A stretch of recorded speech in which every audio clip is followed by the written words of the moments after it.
एक टीम जो 17 साल से ट्रॉफी नहीं जीत पाई, उसने एक ही डेट पर आईपीएल का हाईएस्ट स्कोर भी बनाया और लोएस्ट स्कोर भी। क्या ये कोइंसिडेंस था या कर्स? तो चलिए जानते हैं आखिर हुआ क्या था।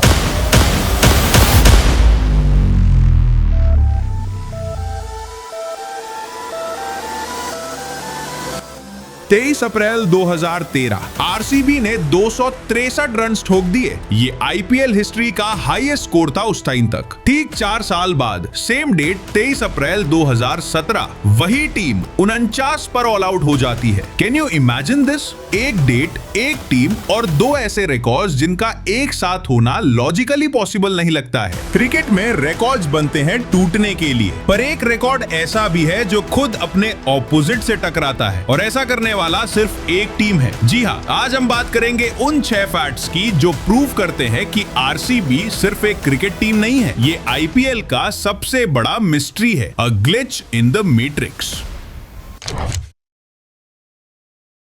हर फ्रेंचाइज के पास एक दिन होता है जिसे वो याद रखना चाहती है और एक दिन जिसे वो भूल जाना चाहती है, लेकिन आरसीबी के पास दोनों एक ही डेट है जिसे आरसीबीएंस याद भी करना चाहते हैं and at the same time भूलना भी चाहते हैं। 23 अप्रैल ये वो दिन है जिसे आरसीबीएंस एक ग्लिच मानते हैं कैलेंडर में। 23 अप्रैल 2013 सब कुछ परफेक्ट था। चिन्ना स्वामी स्टेडियम में आवाज इतनी ज्यादा थी कि सोचना मुश्किल हो रहा था कि क्या आज कोई भी बॉलर्स बचने वाला है गेल से। गेल लिटरली बॉलर्स को तोड़ रहा था एक एक करके। Chris Gayle, AB de Villiers, Virat Kohli तीनों एक ही प्लेइंग 11 में थे और उस रात आरसीबी ने पुणे वॉरियर्स के खिलाफ 263 रन बनाए। हिस्ट्री बन गई उस टाइम तक का हाईएस्ट रन्स इन आईपीएल। फिर वही डेट वापस आई 2017 में। इस बार कोई आवाज नहीं थी, सिर्फ विकेट्स गिरने की आवाज आ रही थी। पूरी टीम 49 पे ऑल आउट हो जाती है। This is IPLs lowest score ever till now. एक टीम ने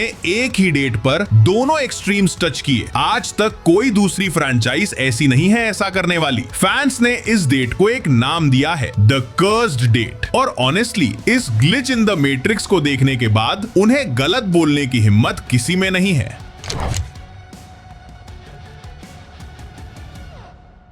16 साल, 16 सीजन और हर सीजन की शुरुआत एक ही लाइन से होती थी, ई साला कप नाम दे। This year the cup is ours. लेकिन हर सीजन का एंड बस एक ही वर्ड में होता था, अभी नहीं। फैंस वेट करते रहे, प्लेयर्स बदलते रहे, कप्तान आए और गए, लेकिन रिजल्ट सेम। फिर 2024 में कहानी ने एक अजीब सा मोड़ लिया। आरसीबी ने आखिरकार ट्रॉफी जीत ली, लेकिन वो टीम नहीं जिसे सबको उम्मीद थी, बल्कि इस बार आरसीबी की विमेन्स टीम ने अपना कमाल दिखाया। वो भी अपने सिर्फ दूसरे ही सीजन में ट्रॉफी उठा लाई, और किसको हराकर? दिल्ली कैपिटल्स को, लीग की सबसे डोमिनेंट फाइनल को, एक हाई प्रेशर फाइनल में। वो कर्स जो मेंस टीम 16 साल में नहीं तोड़ पाई, विमेन्स टीम ने अपने सिर्फ दूसरे ही सीजन में तोड़ दी। आरसीबी फैंस के लिए ये मोमेंट था इमोशन का, प्राइड का और थोड़ी सी आयरनी का भी, क्योंकि आरसीबी कांट विन फाइनल्स ये लाइन अब सच नहीं रही, बस जर्सी विमेन्स टीम की थी।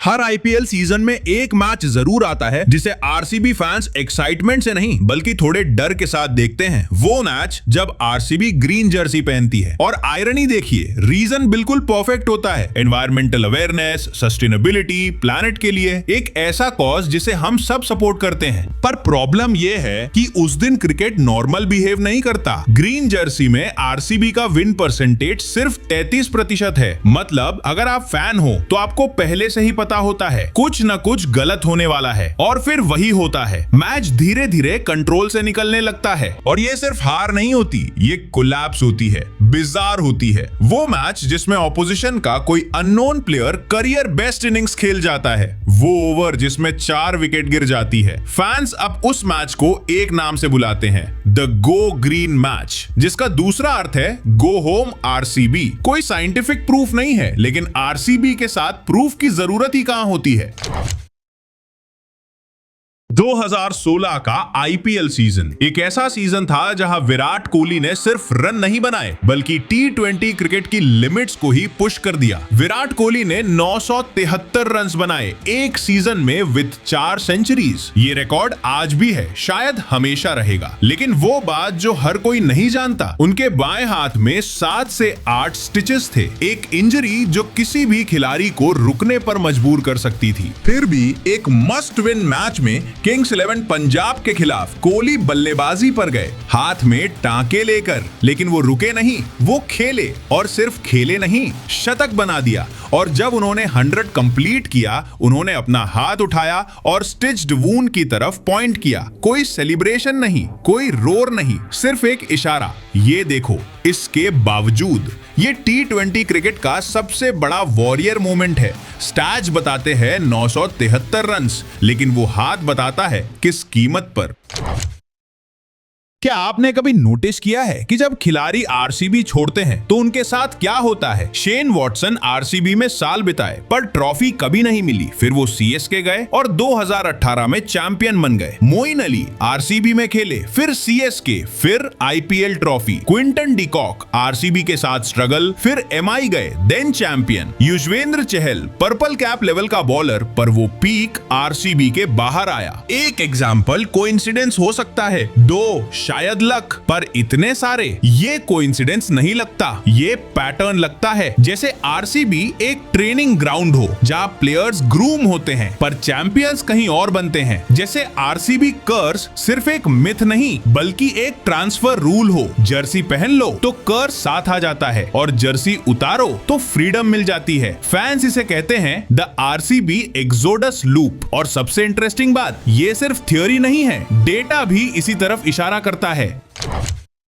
2013 क्रिस गेल क्रीज पर थे और उस रात उन्होंने सिर्फ बैटिंग नहीं की, उन्होंने गेंद तोड़ दिया। 175 runs not out, Pune warriors India के खिलाफ। आईपीएल हिस्ट्री का हाईएस्ट इंडिविजुअल स्कोर, आज तक कोई उसके पास भी नहीं पहुंच पाया। लेकिन असली शौक ये नहीं है, असली शौक है कि ये 175 बना कैसे। गेल ने अपनी सेंचुरी सिर्फ 30 गेंदों में पूरी की। यस, 30। अब जरा सोचो, अगर वो पूरी पारी में वही स्ट्राइक रेट बनाए रखते और 120 गेंदों तक बल्लेबाजी करते तो क्या होता?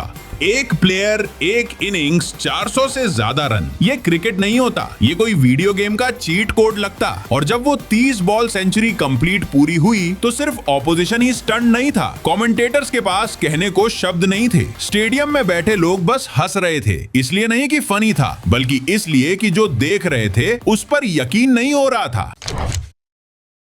आरसीबी एक टीम जो 16 साल तक ट्रॉफी नहीं जीत पाई, एक टीम जिसकी विमेन्स साइड ने पहले हिस्ट्री लिख दी, एक टीम जो एक ही तारीख पर हेवन और हेल दोनों टच कर चुकी है, एक टीम जिसके प्लेयर्स बाहर जाते हैं और चैंपियंस बन जाते हैं, और एक टीम जिसकी ग्रीन जर्सी तक फैंस को डर दिलाती है। पर इन सब के बीच एक सच है जिसे इग्नोर करना मुश्किल है। दुनिया में शायद ही कोई और फ्रेंचाइज हो जिसने इतना लोर क्रिएट किया हो, इतनी मिथोलॉजी बनाई हो, इतना दर्द दिया हो, और फिर भी इतनी लॉयल्टी कमाई हो। क्योंकि आरसीबी फैंस सिर्फ मैच नहीं देखते, वो एक कहानी फॉलो करते हैं, एक कर्स के साथ जीते हैं, एक ऐसी टीम को सपोर्ट करते हैं जो नंबरों के हिसाब से कभी जीतनी ही नहीं चाहिए थी। और फिर 2025 आया, वो पल जिसका इंतजार सिर्फ एक सीजन का नहीं, सालों का था। और जब वो पल आखिरकार आया तो वो सिर्फ एक ट्रॉफी नहीं थी, वो 17 साल का बोझ था जो धीरे धीरे उतर रहा था। ई साला कप नाम दे इस बार सिर्फ एक स्लोगन नहीं था, इस बार वो सच में बदल चुका था। अगर ये एनालिसिस अच्छी लगी तो लाइक करो। अगर आरसीबी का कोई ऐसा फैक्ट है जो हम मिस कर गए तो कमेंट में जरूर बताओ। और इस मेहनत के लिए सब्सक्राइब जरूर करके जाना।